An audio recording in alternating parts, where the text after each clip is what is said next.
Hello, my name is Winnie Niumata. I am of Samoan cultural background. I was born and raised in Samoa and didn't leave home until I went to New Zealand to do my nursing training. So my role with the Pasifika Women's Diabetes Wellness Program, I was the diabetes educator who delivered the program over 5 weeks via Zoom virtual platform and also via the face-to-face group presentation with the women. Because I've done the diabetes education for quite a while, I have quite a lot of experience with people with diabetes and understanding of diabetes being a chronic condition, and importantly, me being of Samoan cultural background as well. I understand the culture, all the little things that people from our community do, and how those particular things can become either barriers or they can be empowering them in their diabetes journey. So understanding the culture and how it impacts on how they control their diabetes, I think was very important.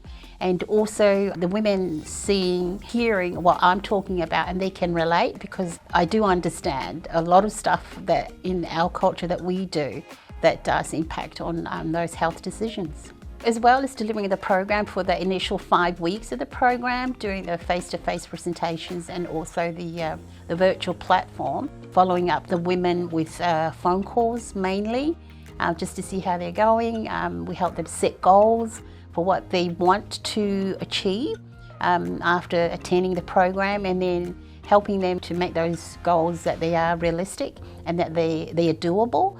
Because diabetes is a chronic condition, so people live with it. Some of them feel burnt out and they really don't want to engage and to motivate those people. And then you've got other women who were very impacted by the actual presentations, and they haven't been taking their medications beforehand, and then they've come aboard and they've become compliant with their medications. And some women have even changed their lifestyle, how they eat. They're eating healthier, and some of them have even taken up increase their physical activity and join some walking groups and those kinds of activities. What's different about this program is that it's their culture is right in the centre of it, of every a session that we did design. The project itself was also designed with Pasifika women with diabetes in mind. It was designed by Pasifika women, and for the Pasifika women, there was very deep understanding of their culture and how it impacts on their chronic condition and their management. So the program was then designed, and also very much aware of low health literacy and how important communication is with the women, that they do get the information. Because a lot of the times, I think with our people, people will just nod their head and smile, even if they don't understand. Also with this program, I quite like it because there was a component in there. It was a whole session devoted to addressing the mental health, emotional health of the women, because we totally believe that, if they change their thinking, then their behaviour will follow. So the thinking has to change first, and that's very, very important. Otherwise, they're never ready to go on to then change the behaviour.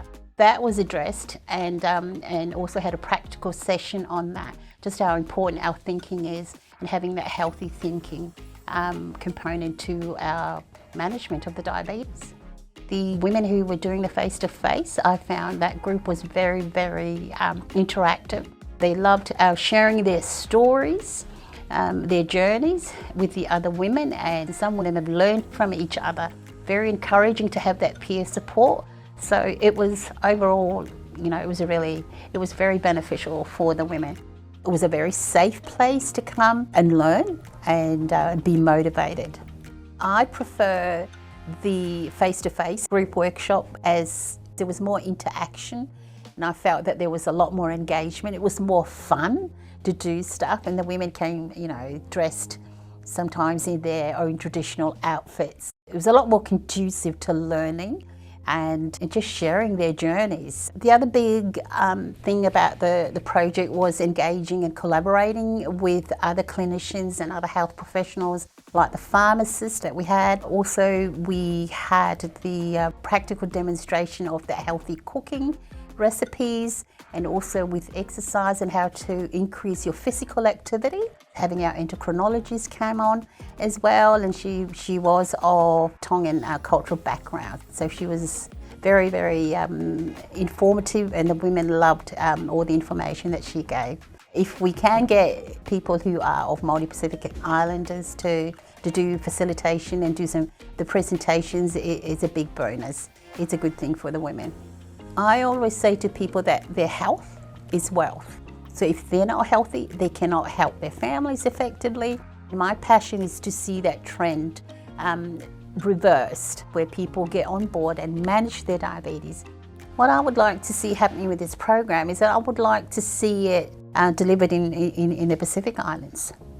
Another thing that I'm hopeful for that this program will achieve is also addressing the mothers, teach the mothers those skills and trying to empower the mothers about what healthy eating is, why diabetes happened in the first place, what are some of the most common causes of type 2 diabetes. Their children are already at risk. That's another risk factor added to the child as they're growing up, is because mum had diabetes when they were pregnant.